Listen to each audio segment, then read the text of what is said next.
Vous arrivez dans un pays francophone. Vous êtes un adulte, un homme, une femme. Vous ne savez pas lire et vous ne parlez pas très bien français. Vous êtes débutant, un petit niveau A1. Vous n'êtes jamais allé à l'école. Toute la journée pourtant, vous êtes confronté à des situations où le français est partout, des situations où vous devez lire en français. Et ce n'est pas simple. Deux autrices ont décidé de partir de toutes ces situations du quotidien pour apprendre à lire en français.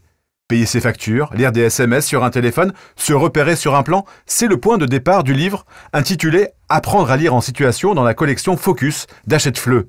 Ces deux autrices sont Blandine Forzy et Marie Laparade, conseillère technique et pédagogique au RADIA, le réseau des acteurs pour la dynamique des ateliers sociolinguistiques. Bonjour à vous deux. Bonjour.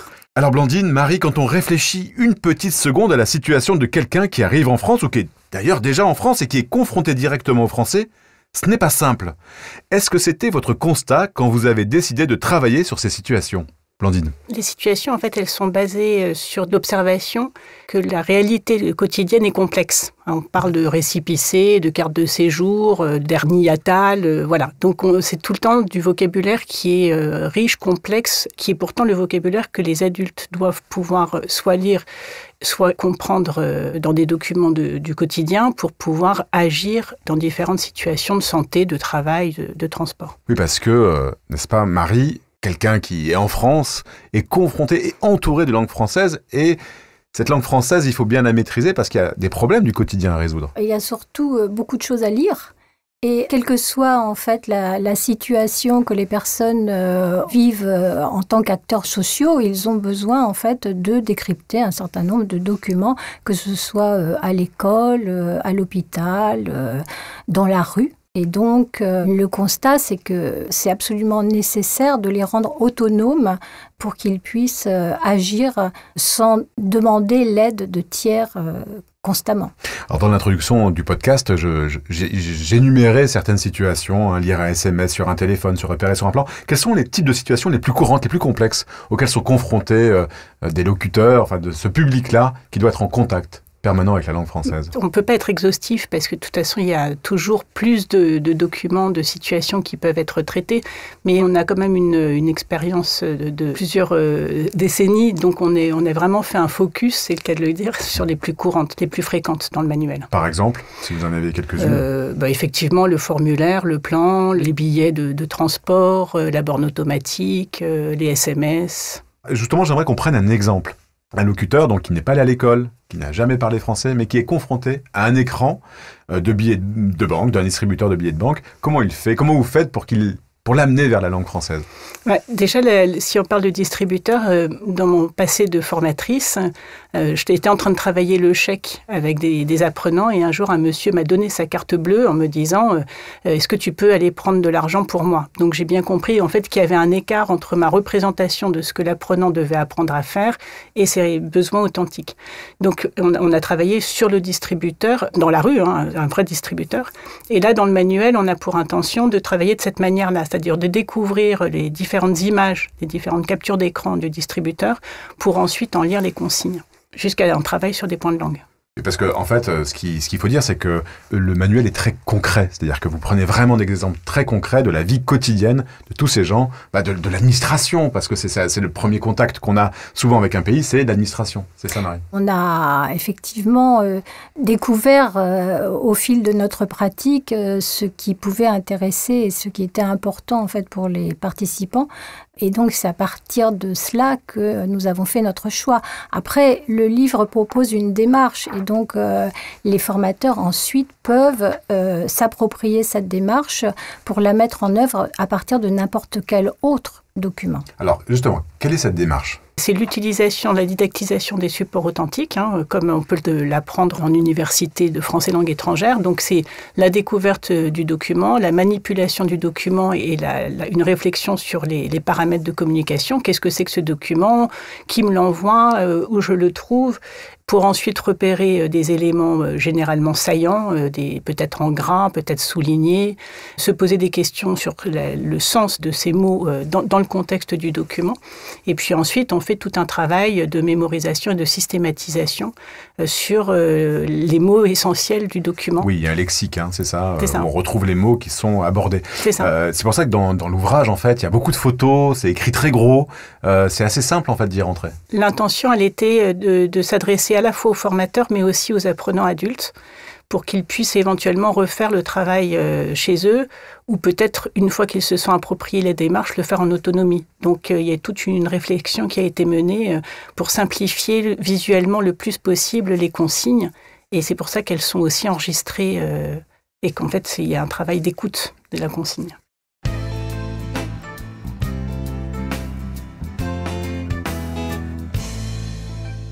Dès qu'on rentre dans l'ouvrage, dans l'IPRA concret, c'est ce que vous vouliez.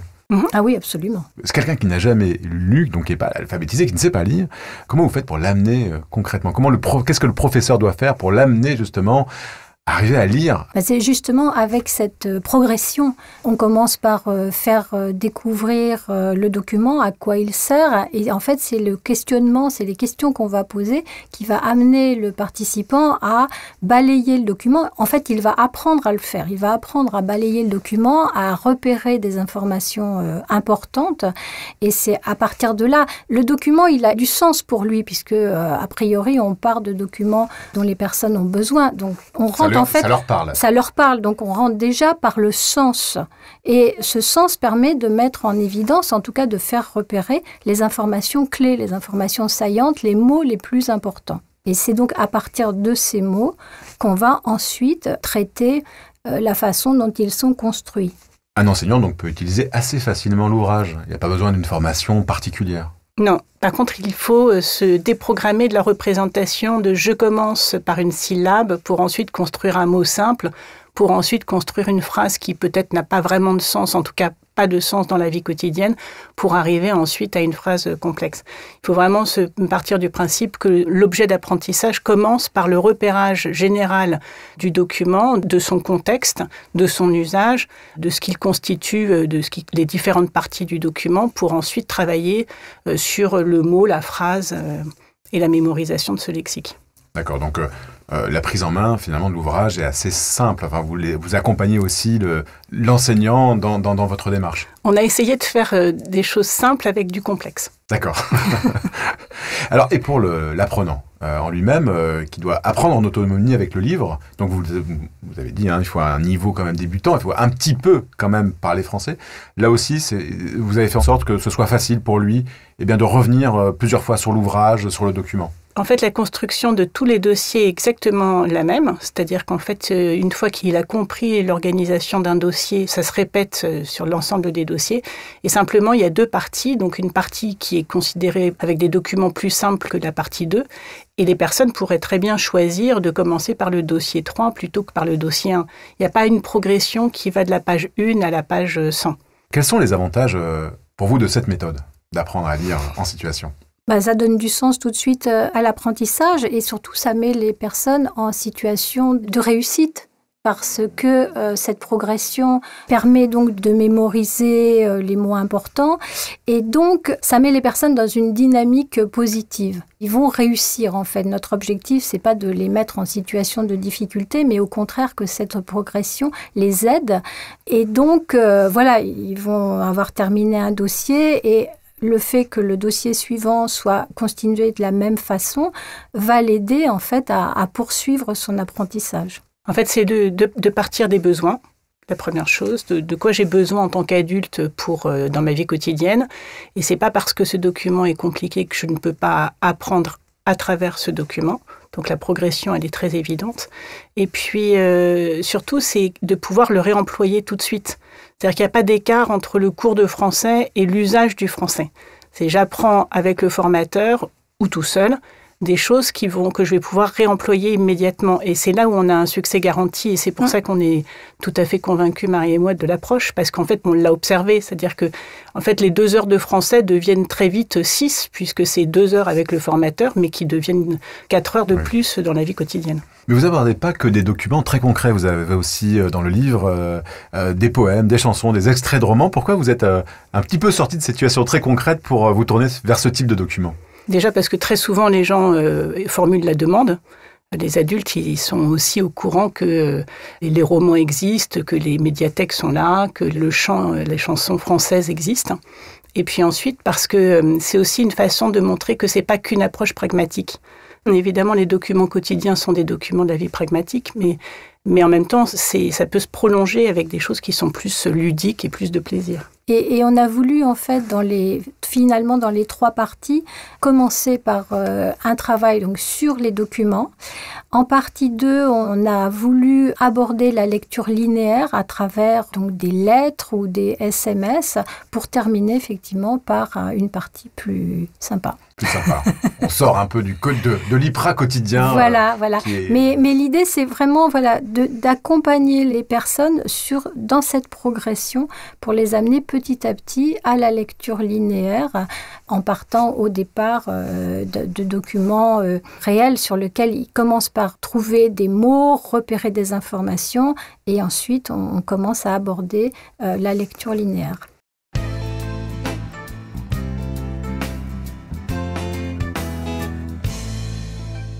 Ça fait longtemps que vous travaillez auprès de ces publics-là, vous faites énormément de formations, vous êtes très investi. C'est important aussi aujourd'hui d'avoir des outils comme celui-ci, qu'un éditeur aussi s'implique pour mettre à disposition des enseignants un manuel qu'on peut trouver assez facilement et qui est facilement partageable par la communauté des enseignants.